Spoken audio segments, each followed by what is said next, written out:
We are live here tonight on the show. And so the first thing we need to talk about is that AEW could potentially be getting some new stars, and that is due to the fact that Goldberg is a free agent. It is being reported since January 1st he's been a free agent. So that's crazy because he went about 11 months without wrestling. His final 11 months with WWE. His last match, I believe, was in February versus Roman Reigns, February of last year, and then he didn't wrestle again. He never wrestled again, and now the contract gets finished up January 1st, and he's been a free agent for over 2 months now, and the AEW has nothing to sign him, but I guess it got more public yesterday. But apparently he's been a free agent since January 1st. So could AEW finally sign him? Maybe AEW didn't know he was a free agent until yesterday. Who knows? But could Goldberg be heading to AEW? I don't see why not, because they do have Sting, who's like 60 something. So I could see Goldberg. I think Goldberg's like in his 50s, so it could be a possibility. We'll see what happens. And then Nia Jax, they interview her and they asked about possibly going to AEW, and she said, "Yeah, I wasn't interested at first, but now I kind of am. I'm a really good friends with Saraya, so maybe she's kind of hinting to maybe the AEW, hey, I would like maybe to be a part of this new faction called the Outcast, which is up. It's all as of right now former WWE wrestlers and Ruby Soho, Saraya, and Tony Storm. So obviously she could fit in with that. Obviously, also always being pretty much a heel and always, obviously being a former WWE superstar. So Nia Jax kind of hinting that I guess she might want to join AEW and be part of that Outcast group with those ladies. So we'll see what happens. But two potential names to watch for AEW in the future, and Bill Goldberg and Nia Jax. Let's continue to move forward here tonight on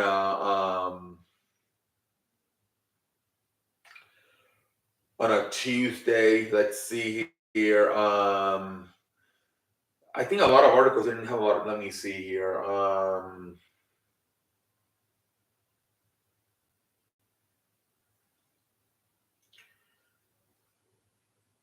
Yeah, there's. Let's see here. It was reported that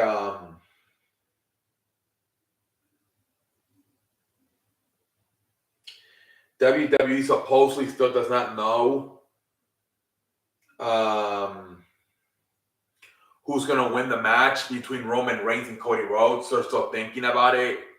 The belief is that if Roman Reigns, if Cody Rhodes wins, Roman Reigns is going to take some time off, and that's why he told him yesterday everything on that promo about you lose Jimmy, you lose Jay, you lose Solo, and Paul Heyman goes back to being an advocate, which means Paul Heyman would maybe go back to Brock Lesnar.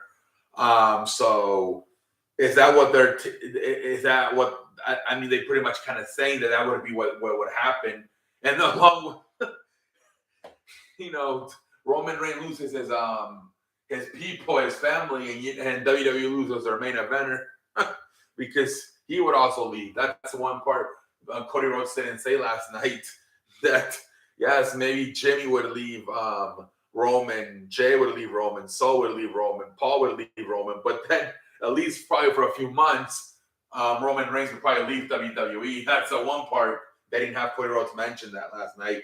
So I'm thinking WWE's kind of like afraid maybe if Roman leaves, like the ratings are going to go to the shithole. They're probably not that confident in their other guys. Maybe I think that's what it comes down to at this point.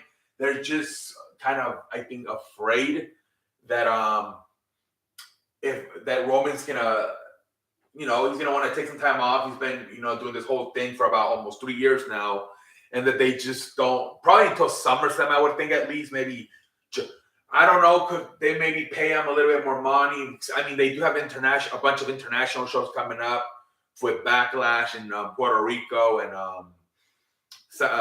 King of the Ring in Saudi Arabia, and then Money in the Bank in London. So could they say, hey, these are big show, the fans would love to see you. Let's, they would probably have to open up the wallet, open up the paycheck, and sign a big paycheck. But I don't know, man. I don't know. Obviously, the guy probably has a lot of money. Storylines would even make sense. It might make more sense to have him leave a little bit. A lot of people were saying that maybe have him lose, and then the next night on Raw, have him show up and kind of like destroy everybody, just go on a meltdown, and then just end it right there. Just have everybody go their own separate ways. Have the Usos go their own separate ways, and maybe they could put Solo with Paul Heyman. I don't know what they would do. A lot of people still want to see that Roman Reigns Jey Uso match, possibly at SummerSlam. So we'll see what happens. But apparently WWE is still not sure who's going to win that match between Cody Rhodes and Roman Reigns. So we'll see what happens. So Roxana Perez looks like she's back. Dave Meltzer saying they're going to find a way to put her back in the NXT storylines here and possibly have her, be involved, have a match at Stand and Deliver, which I believe is Saturday, April 1st, right before WrestleMania. I think it's like at 1 o'clock or something.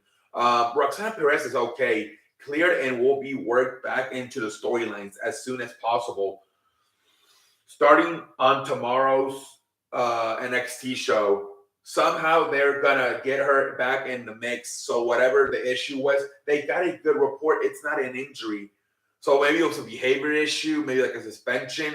Who knows? But it looks like Roxana Perez will be back involved in NXT storyline going forward. Let's continue to do this. Again, not a lot. There's some news, but not too much. I thought it would be more news, but not really. Everyone's just talking about Monday Night Raw from last night. A bunch of articles about that I will get to at the end of the show. Let's see here.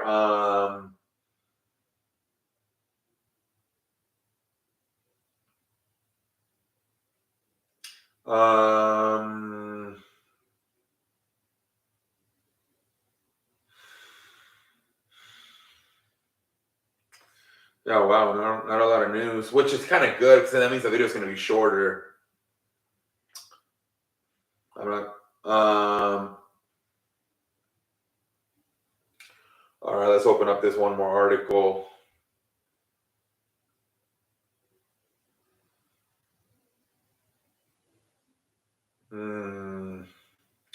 Yeah, we're just talking about Monday Night Raw.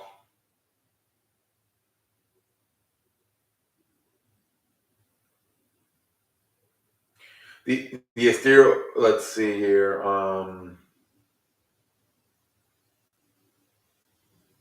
Yeah, not a lot of news tonight. One more article, and then we'll probably get to Monday Night Raw recap here tonight on a Tuesday. Not a lot of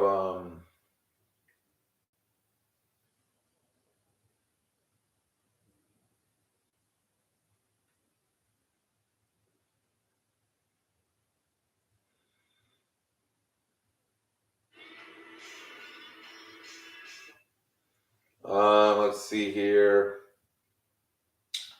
So yeah, Nia Jax possibly going to AEW, Goldberg being a free agent, possibly going to AEW. And that's about it. Not a lot of news tonight outside of Goldberg and Nia Jax, and not knowing if Roman Reigns is gonna or Cody's gonna win the title at WrestleMania, and then Roxana Perez being back in the fold of NXT. That's really about it for news, ladies and gentlemen. That's really about it for news. All right, then let's get ready for Monday Night Raw. Usually Tuesdays are long, maybe 25, 30-minute articles. I beg your pardon, 20, 35 minutes, but not tonight. Looks like a shorter show tonight. Let's get to work here on a Tuesday.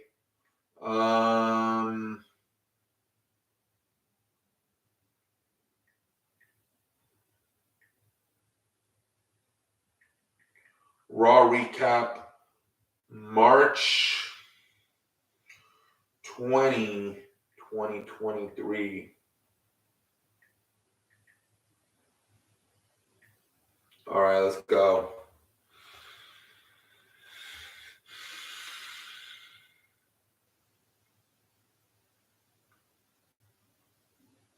What's going on? There we go. Okay, so Raw from St. Louis starts off with Kevin Owens and Sami Zayn going to the ring. You know, they're just happy to be back together. Sami Zayn kind of apologizes to Kevin Owens for, hey, I'm sorry for looking at this more as a transaction, more of a business move. Obviously, you and I are friends. We're more than friends. We're brothers. And I just want you to know I'm sorry for always looking at it more of a business move more than anything. And, you know, just shit like that. And then obviously they're like, well, we know what the next step is. And they look at the WrestleMania sign. And then I believe the right away the Usos come out. Like, we know what you're thinking about WrestleMania. And I think at first Jimmy's like, he doesn't want to accept the challenge. But then Jay's like, you know, it's a great moment for us to finally solve this problem of Kevin Owens and Sami Zayn. So we might have to accept the match. And yeah, they're like, yeah, Kevin Owens was like, yeah, brother versus brothers for the Universal Tag Team Champions. I thought maybe they could. Well, I guess they can because technically Kevin Owens is on Raw and Sami Zayn's on SmackDown. I thought this could be maybe a good chance to split the titles up and just have one of the titles on the line. But no, because this is probably because technically one's on Raw, one's on SmackDown. So no, so it's probably going to be for both the titles. So yeah, they accept it, and then Jay was like, "We accept to fight you at WrestleMania, but why wait until WrestleMania?" So they get in the ring, they start brawling, they start beating the shit out of each other. They start getting chairs, you know, the security and the referees come separated. And then as the Usos are about to get back in the ring with chairs, they take a shot at the parking lot, and Paul Heyman, Roman Reigns is also called arriving, and the Usos kind of just stop. They drop the chairs and they just head back to the locker room. And obviously Kevin Owens and Sami Zayn are screaming at them to get back in the ring. And that's pretty much the end of the segment. They go backstage. Roman Reigns does not seem happy. I think more to the fact that they kind of got beat up by Kevin Owens and Sami Zayn. But Jimmy's like, dude, I don't care, man. I'm just happy to be back with my brother, man. I'm never gonna forget that stuff that I was separated from without my brother for a few weeks. I will never forget it. And Roman's like, are you talking about me? Are you saying I caused the whole you being separated from your brother? And he's like, I'm never gonna forget Sammy. And then Roman kind of, you know, takes a deep breath, like, oh, are you talking about me? And then he just tells everybody to leave. And he tells Jay, you stay in here with me. And they just pretty much fucking, he just tells them, are you with me or are you not with me? And he tells them, I'm with you, man. And then I think at the end he tells them, I love you. And then Jay doesn't say anything. And then at the end he just sends them off to go eat dinner. And he tells Solo, you're staying with me. And he has Solo accompany him to the ring for Cody Rhodes segment. And then he thanks Jimmy and Jay, which I thought they were going to maybe have everybody get involved and maybe have Kevin Owens and Sami come along, and maybe if the Bloodline started beating up Cody, they were going to so they haven't gotten physical at all. I thought it was going to be the moment where they were going to have, you know, Solo, Jimmy Uso, and Jay Uso along with Roman all attack Cody, and then have the Kevin Owens and Sami Zayn make the save. But I guess not. None of them were part of the segment. We never saw Kevin Owens and Sami Zayn after that first segment they had with the Usos. And then later on in the show, Roman Reigns said, go to the airplane. There's dinner waiting for you there. So, yeah, we never saw the Usos again after that. It was just Solo Sikoa, Roman Reigns, and Paul Heyman. But anyway, let's move forward with the rest of the show, and we'll talk about the Cody Rhodes, Roman Reigns segment at the end. Let's see here. So next we have Austin Theory versus Montez Ford. It was a good little match. I thought we could have seen a little bit more, but no, it was good, I guess. Austin Theory wins. And at the end there, he does a little promo on John Cena, kind of stupid. But, man, they need John Cena back again, man. But whatever, let's see here, moving along.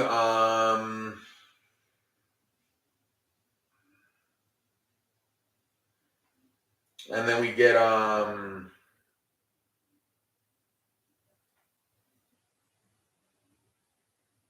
Almas versus Mustafa Ali. Obviously, Almas wins really fast. And again, a promo to Brock Lesnar after the match by MVP. Kind of the same thing Austin Theory did. And then we get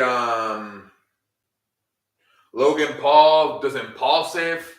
No guess, it was just him. This is probably, I think he seems to be more comfortable working as a heel. His microphone segment seemed to be a lot better. He made fun of the St. Louis for losing the St. Louis Rams and stuff like that. So that he was going to go to the LA Rams and their new home in Los Angeles for WrestleMania. So it was. I think he's maybe starting to figure out the whole promo part. Maybe he feels more comfortable being a heel. I think it's more easier to get a reaction as a heel. You just say something negative and they boo you. It's harder as a babyface because you have to get them to like you, and I think it's harder, honestly, in life to have people like you than dislike you. So I think this is probably one of his best promos. Even when Seth Rollins was coming out, he kept, the fans were singing to the Seth Rollins music. And he's like, "Shut up, man! You guys are tone deaf." And he was saying, "Seth Rollins, your outfit looks stupid." So yeah, he seemed pretty comfortable on the microphone. It leads to a brawl. I don't think Seth Rollins said a word. He just gets in the ring. He grabs the microphone. Looks like he's going to say something, and he just attacks him. They just start brawling. Security and referees come out to break it off. They're breaking it up. They get Seth Rollins back in the ring. Logan Paul's outside, and then Rollins breaks loose and he gets on the top rope, and he tries to jump and take out Logan Paul. Logan Paul gets out of the way. He just pushes the security into it. So Rollins instead lands on the security, and then as he's getting up after doing that, Logan Paul knocks him out once again. And that's pretty much in this segment. Logan Paul just walks away. I think he cursed because they muted the TV for a little bit as he's on his ramp screaming at Rollins, like he's calling him Seth No Chin Rollins. Rollins just kind of starts getting back up, doesn't know where the hell just happened. But my guess is, I don't know. I'm guessing they're making Logan strong because I think they're gonna have Seth win the match.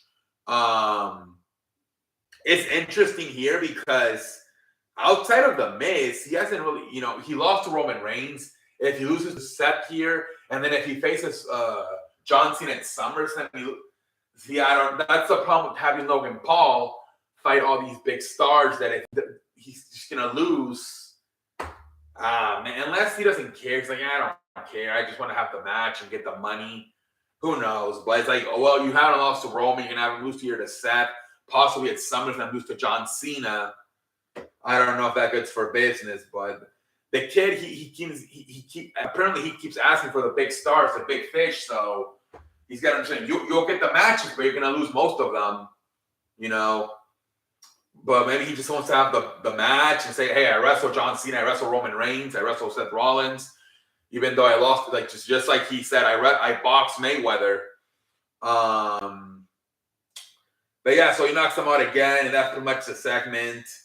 I think that might as well be his fucking finisher move, the knockout punch, just like the Big Show had the knockout punch for many years. Let's see here.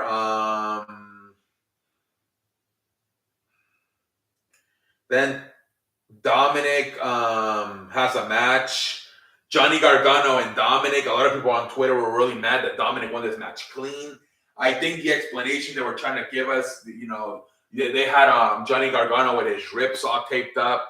They were saying that he wasn't 100% from getting beat up last week by Grayson Waller. And I think that was the whole thing. He wasn't 100%, and that's why he lost. Dominic hits him with a frog splash, and he actually hits him in the back of so kind of targeting the ribs more. And that's how he wins. And same thing as Almost and MVP and Austin Theory. He does a promo at the end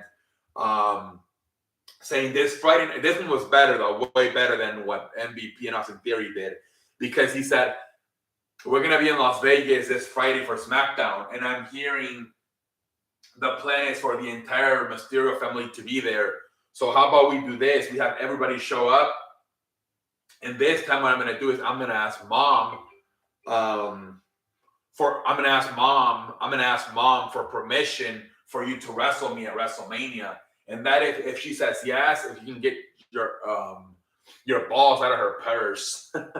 This was probably one of the best promos of the, well, not the best because of Cody and Roman, but probably the best one when it came to all these guys doing their promos after their matches.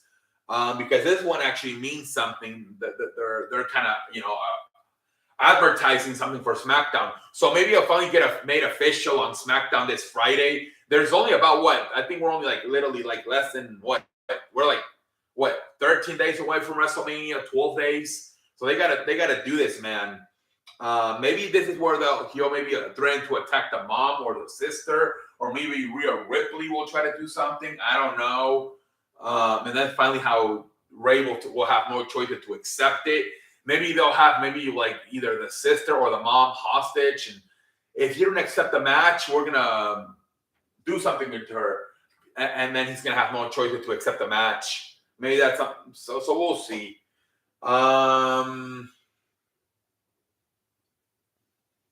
Let's see next.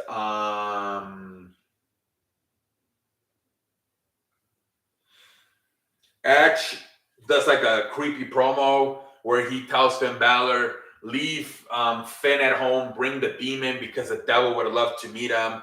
So pretty much I think it's going to be Demon Balor versus Brood Edge. So I guess that's good. Let's see here. Rhea Ripley does a promo on Charlotte Flair.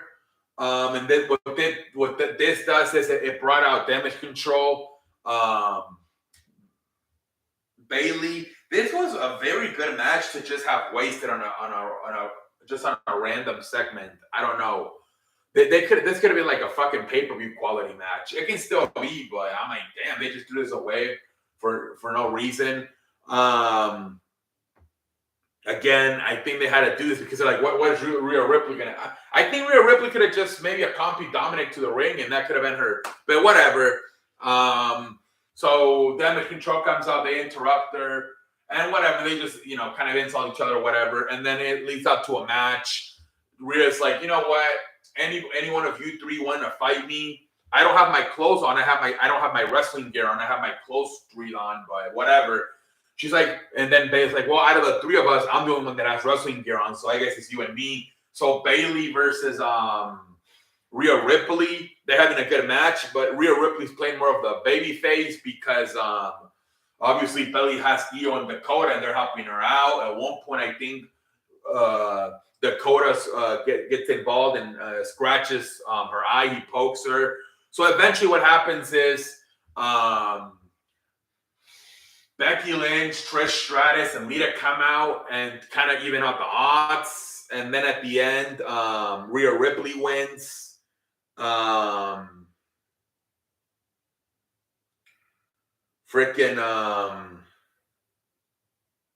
on.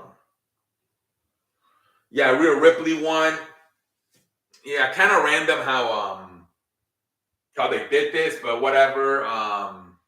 At least they had freaking Trish, Becky, Trish, and Lita on this week. And that was pretty much it.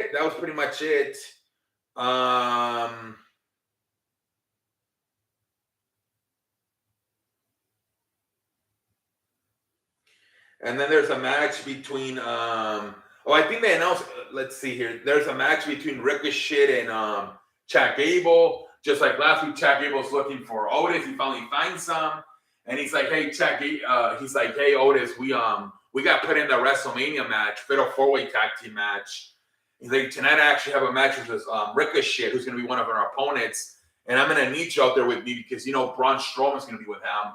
And then he's getting his fucking nails done by Maxie. She's like, hey, come on, let's go. And then she's like, Coach, I'll see you out there, Coach. And then he chooses to go to the ring with Chad Gable instead of staying backstage with Maxie Dupree. And I had a feeling this was going to happen. He starts clapping. He starts cheering on Chad Gable. And I'm like, they're gonna have Maxine come out and say by clapping he's messing up his nails. And in fact, a few seconds later, Maxine comes out and says, "Oh, it is, you're messing up your nails." She takes her away backstage. That distracts Chad Gable, and Ricochet's able to get the W because of it. Oh wow, what just happened? So Ricochet wins the match. Whatever.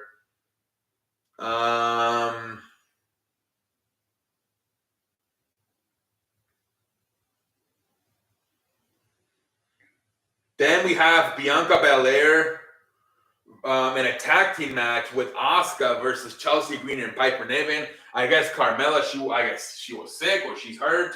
But Piper Niven replaced Carmella. So Carmella and Piper Niven and Chelsea Green. Can they coexist? All that stupid shit. At the end, Asuka and Bianca Belair do win the match. But after the match, Asuka attacks Bianca Belair. So it looks like finally Asuka is the heel. Bianca Belair is the baby face. Oh, man. These woman feuds are just not hitting right now, man. They try to get us a little bit more interested in the Rhea Ripley Charlotte on SmackDown, right? With the brawl they had. But this one, I mean, at least finally they made contact with Asuka attacking Bianca Belair after the match. But, man.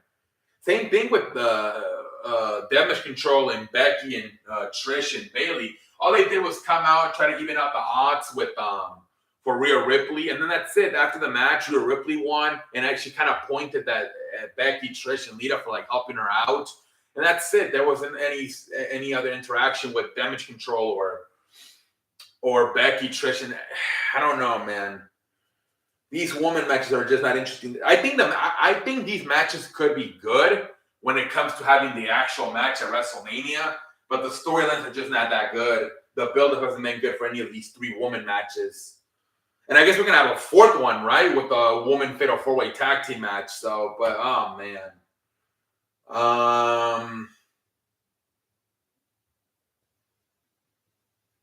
So we finally get the main event, the final segment. Roman Reigns coming out with Paul Heyman and Solo Sikoa. You know, St. Louis, acknowledge me. Everybody starts cheering. Right after that, Cody Rhodes comes out. So Roman Reigns, pretty much tells him, "Hey, dude, your whole life you've been running away, man. You didn't want to do your Stardust gimmicks, and you ran away. You created a new company, and you couldn't get over in that company, so you ran away. You came back here. They treated you like a star, and what happened? Your body broke down on you. You tore your shoulder up, and you missed like 7 months of action. You're just not built for this, man. And you say you're going to finish a story, and you're in fact going to finish a story because the story finishes up on April 3rd, the Monday after WrestleMania. You wake up and you realize what you really are, which is not a main event caliber guy. And then you have to make a decision. Do you want to continue or do you want to run away again? Obviously, everybody was going crazy on Twitter because of the whole. He didn't say AEW, but he acknowledged the fact that he created another company, or which a company where he kind of couldn't get over and as a main eventer and ended up leaving. Remember, towards the end of that thing, he was getting booed. Like, he was a babyface and they were booing the hell out of him. Remember, I think he was feuding with Sammy Guevara for the TNT Championship. But yeah, and then Cody did a good job responding. That's when he tells him, "Dude, man, after I beat you at WrestleMania, man, you're gonna look around and you're gonna be Roman without a reign. So you're not gonna be champion anymore, and you're gonna be a chief without a tribe, because Jimmy's gonna leave you, Jay's gonna leave you,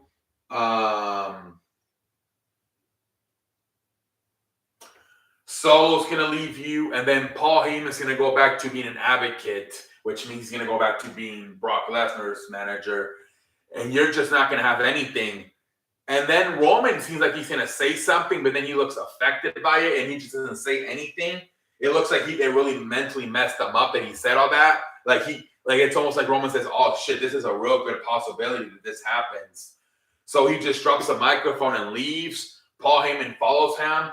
but then Solo's walking slower behind them, and because somewhere between the promo, he's like, "You keep looking at me, Solo, and I keep telling you, you think you're ready, but you're not ready, man. I've been in your position. I was behind Randy Orton once as he was champion, and I thought I was ready, and I realized I wasn't." So as they're walking away, Paul Heyman and Roman Reigns leave the ring. Solo right behind them. He's about to get off the ropes, and Cody's like, "Just like I said, man, you're not ready." And he tries to head him with the Samoan spike. Cody just hits him in the face. Solo drops down to his knees, but then he gets back up again, and he's about to try to hit the Samoan spike again. Roman gets on the ring, back on the apron, and he kind of blocks him, and he's like, no. And then that's how the show ends, kind of almost like Roman like protecting him, like saying, "Hey, I think he's right. You're not ready. You're not ready for this." And again, this is going back to potentially, this is how officially this whole thing ends. You know, he has to match with Jay at SummerSlam, but then the final goal is for him to maybe have at next year's WrestleMania have a match with Solo Sikoa, and maybe Solo Sikoa is the guy that beats him for the championship. But I don't know. I don't think people want to hear that because that means another year of Roman Reigns as champion. But that could be a possibility. Could even Paul Heyman, again, this is probably a year in advance, even turn on Roman Reigns and choose the younger Solo Sikoa. And now he's with Solo Sikoa, and Solo Sikoa becomes champion. So who knows? Obviously, I think right now the main focus would be after Cody Rhodes, especially Cody wins. It would probably be the Jey Uso feud. But yeah, it was good. Obviously, the best part of the show, the freaking best part of the show, all this shit going on here. This show, I think it was better than last week. But still, no John Cena. They did a hype video trying to hype people up for the Brock Lesnar Almas fight. You know, saying it's these two big monsters. But whatever. But man, I think everything's official now, right? Now that wasn't. I think that Roman Reigns and Cody did need this type of promo. Because the first promo, or even the first promo we had with Paul Heyman, and then the first promo he had with Roman, it was more about Dusty Rhodes. And even Cody said, "Stop mentioning my dad. He's not going to come here and help me. Not even my brother. My brother's in a different company." So they went away from the Dusty Rhodes stuff, and they finally took it more personal with both focusing on each other's stuff, you know. That Cody has ran away from everything, whether it's the Stardust character or running away from the company he created because he couldn't become the star. And Roman, you know, if you lose, you're gonna lose your entire tribe, you know, your family. So this was probably this would be if this is it, which I hope it's not. We still have about we have about 3 more shows, 2 SmackDowns and 1 more Monday Night Raw. But if this is it, I guess this is good enough. This could be the final promo before they have the match. And obviously, we're still waiting to see the whole thing. How is the Rey Mysterio Dominic match going to get put official? You know, is it going to happen this Friday night on SmackDown when the whole family shows up? But outside of that, everything is set, right? Everything is set. Obviously, it got made official. Kevin Owens and Sami Zayn versus the Usos for the tag team champions. So we're kind of ready, man, at this point. Like I said, outside of the Dominic and Rey Mysterio match, everything is set. So we'll see. We'll see what they do, especially next week. If they were to agree to that Dominic Mysterio fight, this fight on SmackDown, maybe we might just get a bunch of shitty-ass shows on next week. Everyone's going to not want to wrestle a week before WrestleMania, not get hurt. So we'll see, but I think if it was for all of us, the fans, even people at WWE, I think we would just have WrestleMania this weekend. I think we're ready, man. Like I said, outside of the Dominic and Mysterio, everything is set, man. We're ready for this shit.